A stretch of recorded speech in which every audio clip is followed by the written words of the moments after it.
অবস্থায়, কিয়ামতের ময়দানে আল্লাহর সামনে ইহরাম অবস্থায় ঠিক যেভাবে ইন্তেকাল করেছিল সেভাবে উঠবে।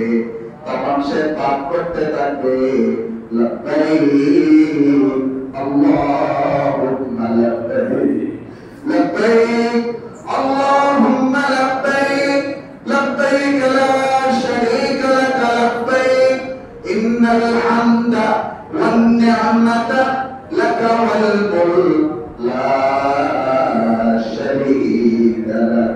নবীর পার্শ্ববর্তী সে ব্যক্তিকে আমাদের দিন ইহরাম নিয়ে যে অবস্থায় ইন্তেকাল করেছে সেই অবস্থায় কিয়ামতের ময়দানে উঠবে। আর জবান দিয়ে, সকলের জবান দিয়ে যখন থাকবে নফসি নফসি ইয়া নফসি বলে সকলে যখন চিল্লাবে, তখন সেই মুহরিম ব্যক্তি, যে ব্যক্তি হজ করতে গিয়ে ইহরাম অবস্থায় ইন্তেকাল করেছে, তার জবান দিয়ে থাকবে ভিন্ন কিছু।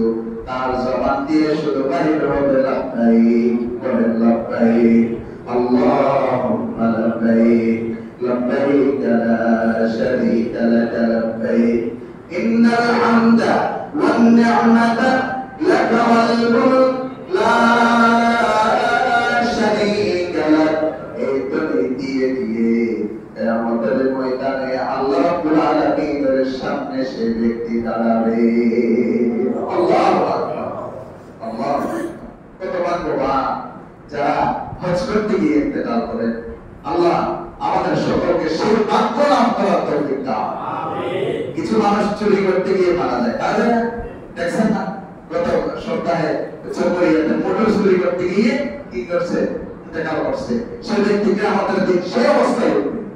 রাসূলুল্লাহ হাদিস সাক্ষী যে অবস্থায় মারা যায় সেই অবস্থায় আমাদের দিন উঠবে।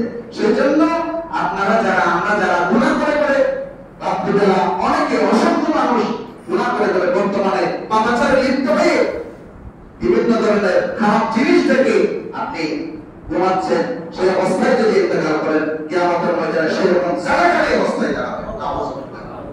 মারাত্মক